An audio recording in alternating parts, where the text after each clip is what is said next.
Hello, AP Physics. Welcome back. So we are continuing our discussion of electric charge and that sort of thing. So back when we talked about gravity, we talked briefly about gravitational fields, and they surround anything that has mass. So your book bag, your phone, anything, and these gravitational field lines point in the direction that if you put another little piece of mass in that location, what direction that mass would accelerate. Okay, and one key thing about that is that it's important to know that these gravitational field lines, when there's more than one mass that's in the system here, they point in the direction that the net force would point. So when I'm right here, okay, the gravitational field lines there's no gravitational field lines, and that's because there's no net force on an object that I would place here. It'd be getting pulled to the right by the moon, and it'd be getting pulled to the left by the Earth, and those forces would cancel somewhere about here. Why is this location so much closer to the moon than it is the Earth? Well, it's got to be a lot closer to the moon for these forces to cancel, because the moon has a lot less mass. So we can't see gravitational fields, but we can detect them by putting a little bit of test mass, a little bit of mass in it to test the force on it. So if the force gets tugged down, then we would draw our field line down. And if the object is getting tugged left, we would draw our field line to the left. So here's a map of the gravitational field around the Earth and the Moon. Right here, this one is obviously the Earth, and we know it's the Earth because there's a lot more gravitational field lines. They're a lot closer together around the Earth than the moon, and that's what indicates whether they're stronger. So there's other objects or other types of things that create field lines. There's electric field lines that are created by objects that have electric charge, and that's obviously what we're going to be talking about in today. There are magnetic field lines, and I'm pretty sure you would have seen these. And there's, of course, gravitational field lines. Newton came up with the idea of field lines. I mean, they don't really exist. They're a map of the force on a test particle in that area. But Newton came up with these field lines as a map because he didn't like the idea that the fact that the Earth could pull on the apple without touching it. Okay, even through a vacuum, the Earth can pull on the moon, so it bothered him. So he came up with an idea of an electric field or a gravitational field. And so the idea here is that the Earth creates a gravitational field, and the moon is in that gravitational field, and it's in contact with it, kind of, and so it's able to pull on it that way. So all of these fields that we're talking about that create these lines of force, these field lines, these are really force fields. These are real life force fields. They don't glow or do anything like that. So Newton was okay with the idea of a electric particle generating this aura of a field around it, and then putting another charged object in that field and having it contact that field. And that being the force on it, so that part was okay for him. So that's how he set that up. So how do you map out an electric field? Okay, well, so how do you map out a field? So let's take a particle. We're going to start with a positive particle here, and then we're going to put in a test particle, and we're going to measure the force acting on it at a certain location. So this force is pointing to the right, so we're going to say our field lines are to the right at this location. Let's move it over here. Here they're diagonal. Okay. Here they're straight up. So So we would draw our field line straight up, and then on the left side it'd be pointing to the left, and then on the right side it'd be pointing, I'm sorry, on the below it, on the downside, it'd be pointing down. Now if we're mapping out the force on a test particle here, what does that say about the charge on my test particle? Okay. Well, it's being repelled from the positive charge. So that means that this test particle must also have a positive charge, and that's important. You always map out your electric fields with a positive test particle. So let's put this stuff back, and let's start with a negative charge. And what do we notice that's different about the negative field here? So these are my field lines drawn as arrows. They're not field lines. Okay. So what do we notice that's different about the behavior here? Well, with the positive with the positive charge, all the arrows were away from it. Okay, and our test particle was being repelled. If we place a negative particle, all the field lines are going to point towards it, and that is again because we're using a positive test particle. Okay, and note that as I get closer to the particle, my force increases, and as I get further away, it decreases. Okay, so these arrows right here don't show that. They show it in the brightness, I guess. The brighter this is, the greater the force, the greater the strength of the field. Okay, and then what would happen if I were to put a positive and a negative charge in here? What would happen? Okay, so we see we're getting this kind of looping around here.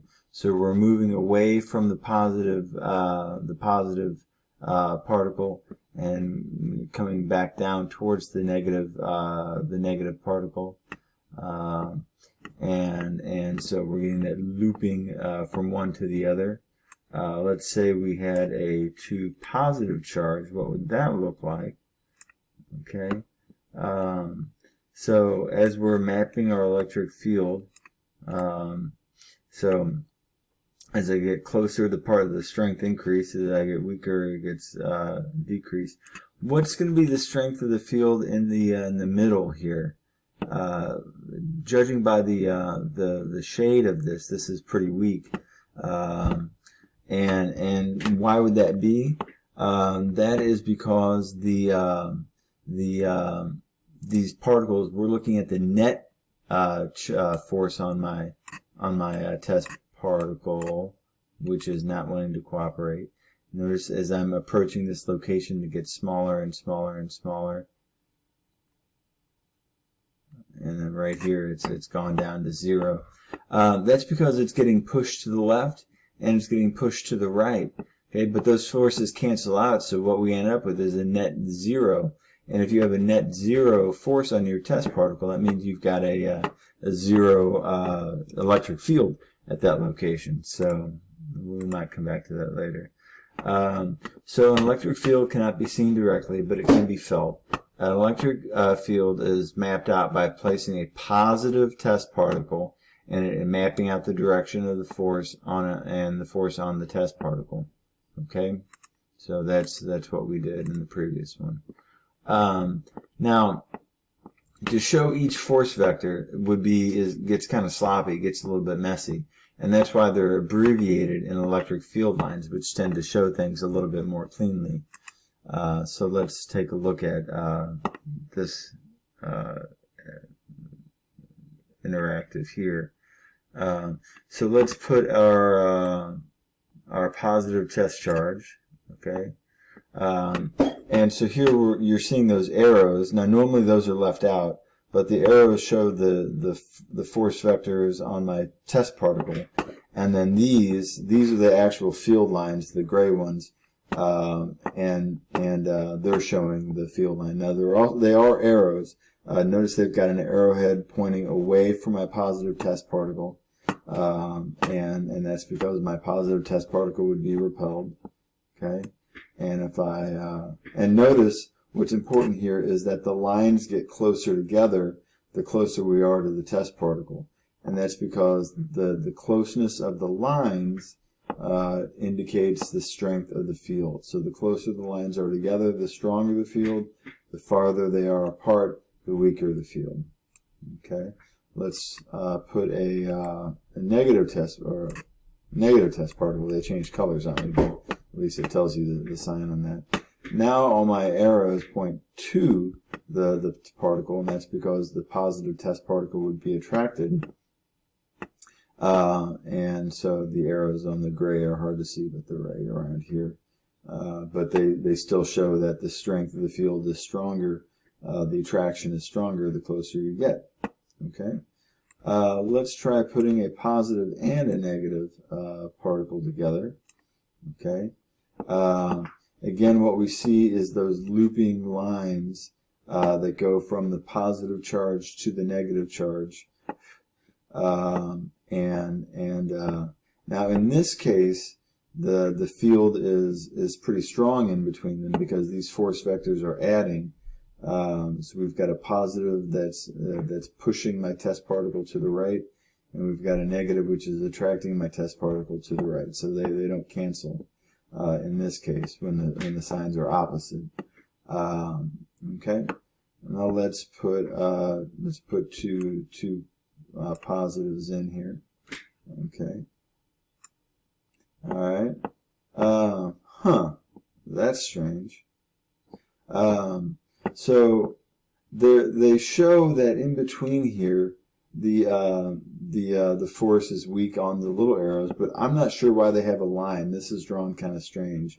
There shouldn't be a line in the middle here, right like this, because the force should be canceled out in the middle because of the two positives. So notice you get these kind of repelling of the lines. You get looping away, and that's what kind of looks like for two similar particles. I wonder what it looks like for two negative particles on this applet. Let's try two negatives. Let's see what we get. There we go. And here we go. Again, they've got that line in the middle. That line in the middle shouldn't be there. So what's also important to note is that the field gets weak along this middle line here because you've got this. If you were to add the force vectors, the horizontal component would be canceling out, and there would only be a vertical component upward, or in this case downward, and that kind of thing. So okay, some things that probably deserve pointing out again. The arrows point in the direction that of the force that a positive test particle would feel. So arrows always point away from positive charges. Okay, not positive test charges, but positive charges. Okay, and they always point towards negative charges. Okay, so the electric field is always based on a positive test particle. So if I were to ask you, if I didn't give you the charge here, I just gave you the lines, and I said, what direction would an electron, or let's say, what direction would a proton go if I placed it in this location of the field? Okay, you would say, all right, proton's positive, it's going to go in the direction of the field. It would go up. Okay, and if I said, what direction would an electron be moving or get moved? If I put it at the same location, okay, it's going to go opposite the field lines, so it would go down. Okay, so the electric field lines are closest where the field is the strongest, and they get weaker as they get further apart. Why do field lines always point towards a negative charge? Okay, because if I put a positive test particle there, it's going to be attracted to that charge, and so it's going to move towards the arrow. Okay, so if we were to compare these two sets of field lines right here, you can probably tell me two things. One is these arrows point away, these arrows point towards. So that means that this is a positive charge, a positive Q. Q is very commonly used to talk when you're talking about charge. And this is a negative. Okay. The other thing you can say is that the field lines aren't as close around this charge as they are around this charge. So we can probably deduce that the charge is stronger on this one, and that's why they have -2Q here. But we could, even without that -2Q, we could figure it out. Okay. So this is an image of basically they took some iron filings, put them in some oil, and then they put these two metal posts in there, and they put a charge on them. In this case, they put a positive charge on both of these posts, and they use it to represent field lines. So you can see that you get this kind of curling away from the other charge, and just like we get this curling away from the other charge. This is really how the field lines should be drawn for two positive charges where there's no field lines in the middle. That I think that was just a limitation of the applet, but this is a better image of it. So now in the middle there's no charge. And we know that because the forces on my test particle are going to be canceled out in this middle region. So they're going to be canceled out, and we see that here in the middle because these iron filings aren't really oriented in any particular direction, whereas here they're definitely following a set of lines. Here they're just kind of happenstance where they are. Okay. Field lines surrounding two opposite charges. So here we have the same picture, except that we've made one side positive and we've made the other pole negative.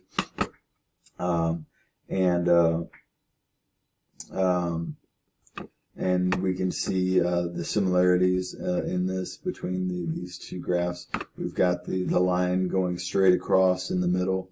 Line going straight across in the middle, and then we get this looping around it, and that's because if I were to put a test particle right here, it would get pulled to the right. Okay, if I were to put a test particle here, it would get pulled to the right at that location.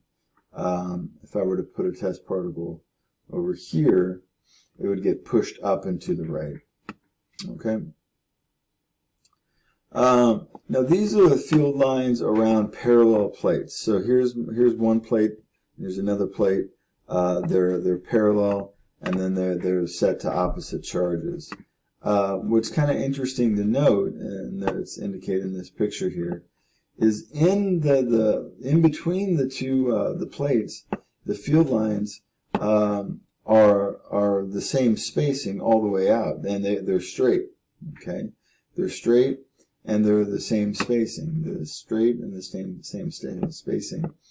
So what does it mean that they're the same spacing as you move from one to the other? Well, the spacing of the field lines indicates the strength. So what does it mean if the spacing is the same? It means that this electric field strength is the same as you go from one plate to the other. And so these are used to do several things when you want a uniform electric field. Now, once you get outside of those plates, you get that looping again from one charge to an opposite charge. And so, anyway, it's pretty cool, I think. Okay. So, if I were to put a proton here, I've got one that I can put towards the positive plate. I've got one that I can put in the middle, and then I've got one where I would put in the towards the negative plate. Where would the proton feel the least electric force, the weakest electric field? Okay. Well, it's going to feel the same. All three protons are going to feel the same force. Okay, because these electric field lines are uniform, they're equal spacing. The spacing isn't changing, okay, other than when you get outside of the field lines. What direction would a electron go? If I were to put an electron in between these two plates, where would it go? Okay, it would go up. Okay, it would go towards the positive plate. It would go opposite the field lines. Okay. Now, electric field lines never cross. Okay, what would it mean if they did? Okay, well, the electric field line indicates the net force on a particle, not, so it already includes the force of multiple particles if there are multiple particles. There's only one net force that's going to act at a particle. Another way to think about it is if I were to put my proton right here, my positive test particle, that it would go in two different directions. Okay, and I can't have that. The particle can't go in two directions. It can only go in one direction. Okay, so we can think of field lines as a map, and if you've ever worked with a topography map, and you go out to the hills and whatever, those lines don't actually show up on the dirt, okay? They're a representation of something, okay? Just like electric field lines or gravitational field lines don't physically exist, they're a representation of the field, which is an indication of the force that a test particle would feel there. So let's look at an example. As a matter of fact, this is in your homework packet. You'll see a picture like this. What I'd like you to do is take 5, 10 minutes, 15 minutes, whatever, how long it takes you. Go ahead and answer the questions that go with this, and then I'm going to go over these with you after you do that. So go ahead and pause it and pull that out and do that, and then we'll talk about it. Okay. We're back, so now we're going to go over this. So here's my grid, and the first question is how many charges are located in the 13 by 7 grid above? Okay, so I've got a charge here, okay, and I've got a charge here. Okay, there is not a charge over here. This is not a charge object. Where are they located? Okay. And which of the charges is the largest, and what are the charges for that matter? So this guy right here is a positive charge because it's the arrows are pointing away from it, and this guy here is a negative charge because the field lines are pointing towards it. This charge is stronger than the other charge because the field lines are closer to it. Okay. The reason there's not a charge here is because there's actually a positive, another positive charge over here, and this is where the fields are canceling. Okay, the field lines terminate at the charges. Okay, or not necessarily terminate, but originate or terminate from the charge itself. Okay. All right. There's a charge just located outside and to the top. So there's a charge up here somewhere, and what is the evidence? The evidence is that the lines are converging towards it. Okay, what is the type of charge? It is a negative charge because this is positive. These are converging towards it, so it's a negative charge. So they're being attracted towards it. If they were two positive charges, we'd end up with something like this in the middle. Okay. What can you say about its magnitude compared to the charges in the picture? I'm not real clear on this question, to be honest. If I had to guess, I would say it's probably similar to this charge, but I really don't know where they're going with that one. So if you have a good answer for that, let me know. Otherwise, but I'd say it's probably less than this one. I physically drew it on mine, and it looked like it was a little bit less than this one. Okay. Consider the electric field at points U, V, W, X, and Y. At which of these points is the electric field the strongest? Okay. So what we're looking for is where the electric field lines are the closest, and I think that's X right here. That's where the field lines are the closest. Where is the field line the weakest? Okay, I think we're looking at U here, where the field lines are very separated. Okay. Where does the electric field point closest to vertical? Okay. So what we're looking at is the tangent of those lines. So that would be, I think, V here. It's the closest to vertical. It's not perfectly vertical, but it's close. Of points V and W, which has a stronger electric field? Okay. I think what the reason they're asking this question is that the electric field is pretty much the same strength between V and W. The electric field isn't closest to a line. Okay, it's stronger where the lines are closer together. Okay, we're still the same distance from this point charge here. So I think that the electric field is pretty much the same between these examples. Okay, why are no field lines at U? That's because there's another positive particle over here, and the electric field lines are canceling. So we would the electric forces are canceling each other because the dual repulsion. Not sure if this question is on yours. If there was a small test charge placed a little bit, 1 centimeter above the grid at some random location, would there still be a force on that test charge? Okay, so if I were to lift up my arrow and put it above this a little bit, would there still be electric field lines there?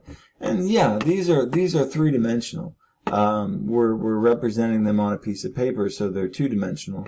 But these are truly two-dimensional. Okay. Any questions? All right, good. So let's say we took a charged conducting ring. So here I've got a charged ring, and I put a negative charge on it. What would the direction of the field lines on the outside of this ring be?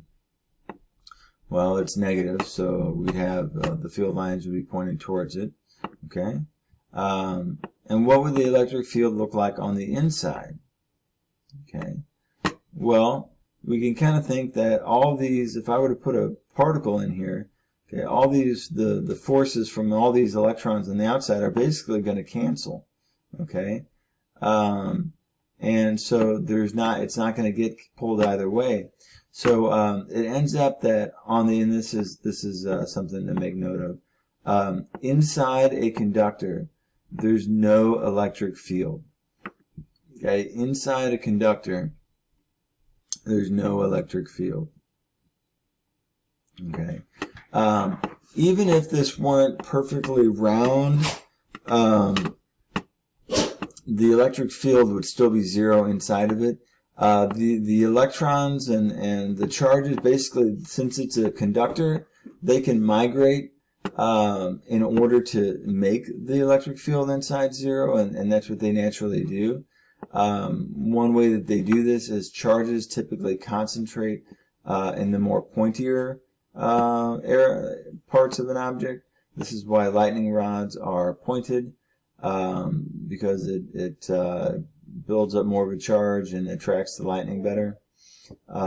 So there's no electric field inside a conducting object.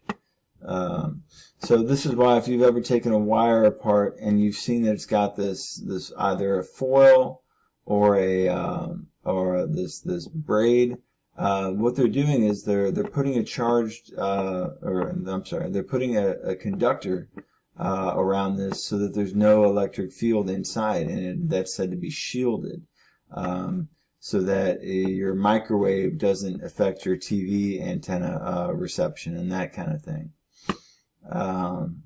Okay, this kind of thing is called a Faraday's cage, and Michael Faraday was one that came up with this, and he found that inside a conducting object he was perfectly safe, from electric fields, from lightning bolts and things like that.